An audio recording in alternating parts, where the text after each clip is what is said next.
the eternal civilization. A civilization that endured for more than 3,000 years. 3 millennia of continuous history, longer than the Christian era and Islam combined. Longer than any empire the world has ever known. This was the civilization that produced the greatest monuments humanity has ever seen. The pyramids, still standing after more than 4,500 years. A civilization that invented writing, medicine, and advanced architectural engineering. A civilization that believed in eternity, so its kings built eternal tombs for themselves. Ancient Egypt, the land of the Pharaohs. When you hear the word Pharaoh, you imagine a mighty king wearing the double crown, holding 2 scepters, ruling with absolute power. And this is true. But the story runs deeper. The Pharaohs were not merely kings, they were living gods on earth. According to ancient Egyptian belief, the Pharaoh was the intermediary between humans and the gods. He was the guardian of Ma'at. Today, we will tell the story of this great civilization. We cannot cover 3,000 years in detail, but we will relive its most defining moments. We will meet the greatest pharaohs. We will understand how they lived, how they ruled, and how they died.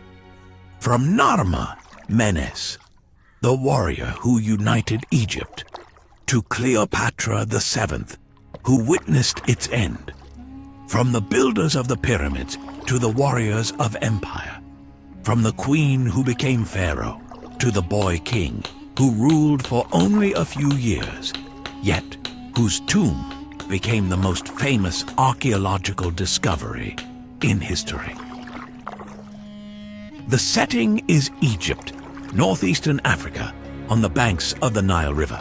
The timeline, from about 3100 BCE to 30 BCE, more than 3,000 years of continuous civilization. But before we begin, one question must be asked. Why Egypt? Why did this place in particular become the cradle of one of the greatest civilizations in history? The answer is simple: the Nile.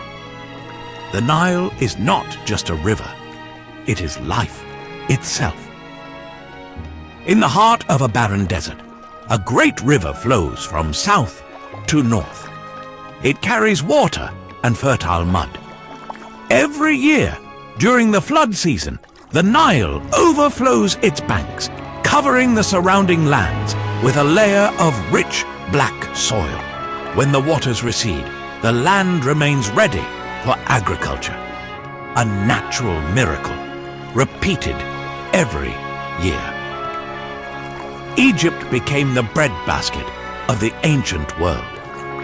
Its vast agricultural wealth allowed the rise of a great civilization. The Egyptians called their country Kemet Desheret. Egypt was a paradise in the midst of desolation, protected by deserts to the east and west, the sea to the north, and the cataracts of the Nile to the south. Natural barriers that shielded it, allowing civilization to flourish in relative security for millennia. This is not merely a story of kings and battles.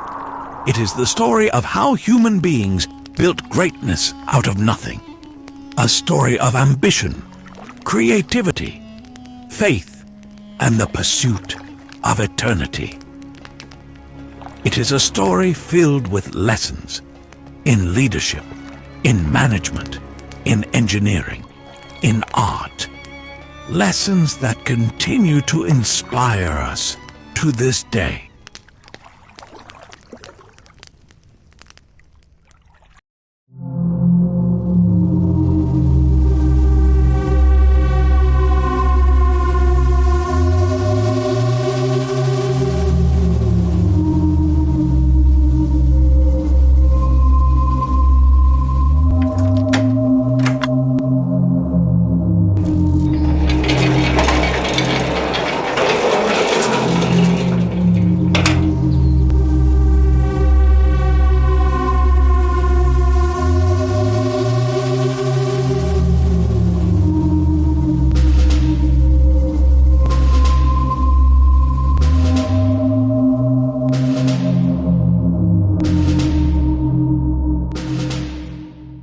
Around 3100 BCE, Egypt was not yet a kingdom. It was a land of scattered tribes and farming communities along the Nile. People planted wheat and barley, caught fish, raised livestock, and lived simple but stable lives. The Nile flooded each year, leaving behind rich black soil, the lifeblood of early agriculture. These floods transformed Egypt into a fertile ribbon of life surrounded by desert. Over time, small settlements grew into villages, and villages into chiefdoms. Each tribe had its own leaders, traditions, and gods. In the north, the Nile Delta gave rise to Lower Egypt, a region of trade and abundance. In the south, the narrow valley and rocky cliffs of Upper Egypt produced strong warriors and determined rulers. Two distinct cultures emerged, with different clothing, symbols, and crowns. The red flat crown of the north, the tall white crown of the south. Two lands divided. In the twilight of ancient Egypt, the two lands stood divided, yet destined for unity. In the north, the serpent reigned supreme, its coiled power worshipped as a guardian of the delta. In the south, the eagle soared above the desert cliffs, venerated as the eternal protector of Upper Egypt. Together, serpent and eagle embodied the sacred duality of a kingdom awaiting its unification. From this world of division and uncertainty rose a powerful figure, Narmer, also known as Menes. Born into a royal family in Upper Egypt, Narmer grew up in a harsh environment of rocky cliffs and narrow valleys. This rugged land forged strong warriors and hardened leaders. From a young age, Narmer was trained in the arts of war, learning to command men, to fight with precision, and to endure the unforgiving terrain of the south. His upbringing gave him the discipline and resilience that would define his reign. He was intelligent, decisive, and fearless. Narmer's triumph was not born in isolation. It was the culmination of generations of kings who struggled to control the Nile Valley. He understood that Egypt could never truly prosper until it became one united nation. Narmer rallied the tribes of Upper Egypt, forged them into an army, and marched north. His campaign was bold and strategic. He used surprise attacks, terrain advantages, and alliances to gain ground. The battles were fierce. Village after village aligned with him, some by choice, others by force. His leadership inspired loyalty, even among former enemies. The final victory came in a decisive battle that ended centuries of rivalry.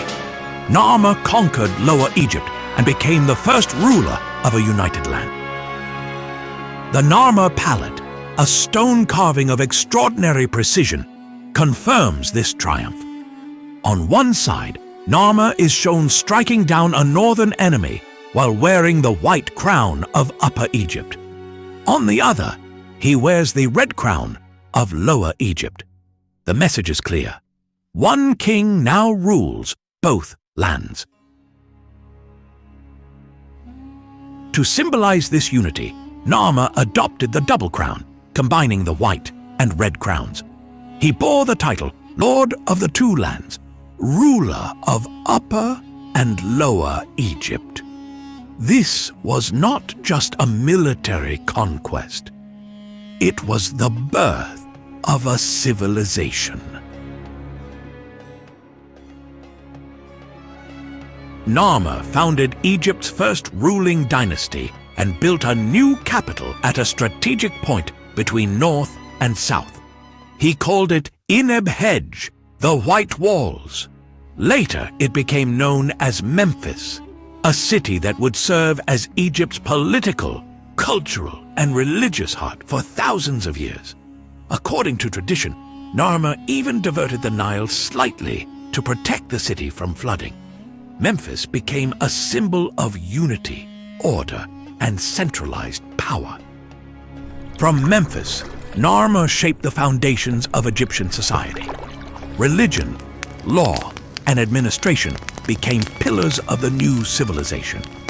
Priests performed rituals to honor the gods and maintain balance.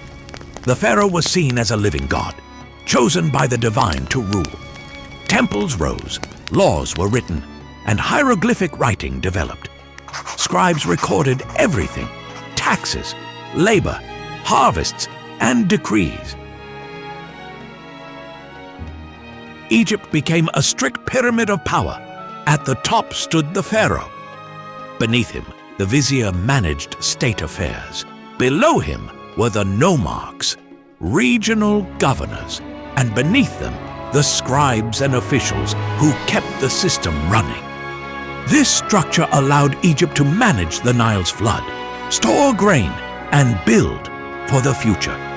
Narmer's achievements laid the foundation for every pharaoh who followed. His vision of unity transformed Egypt from scattered tribes into a single civilization with shared beliefs, organized leadership, and a sense of national identity.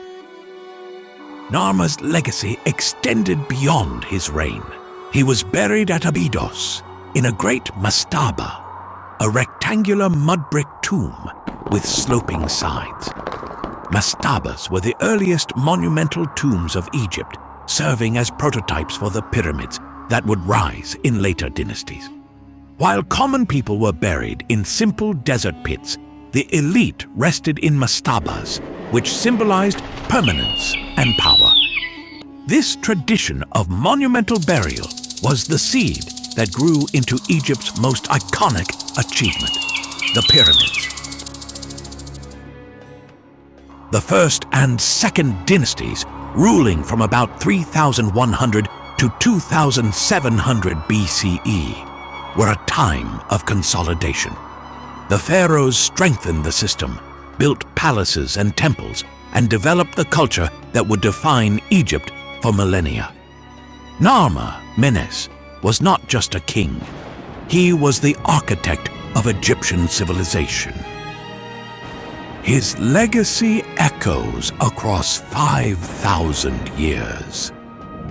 He reminds us that great achievements begin with a vision, and that one leader can shape the destiny of a nation.